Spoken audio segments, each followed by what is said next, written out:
बऱ्याचशा शेतकऱ्यांनी पडी तोडल्या आणि ते शेत्या वाहत आहे. 25-25, 30-30 वर्षापासून शेत्या वाहत आहे. मात्र अजूनही त्यांना त्यांचा 7/12 त्यांच्या नावी करून दिला नाही.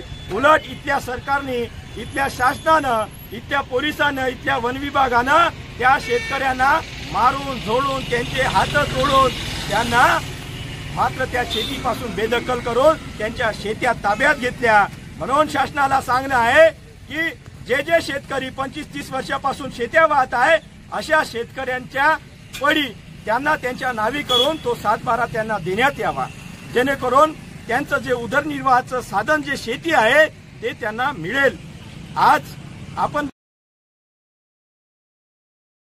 भगिनी ज्या जमीन कसतात त्यांच्या कब्जामध्ये असलेली 4 हेक्टर पर्यंतची वनजमीन कसणाऱ्या शेतकऱ्यांच्या नावे करून 7/12च्या कब्जेदार सदरी कसणाऱ्यांचे नाव लावावे.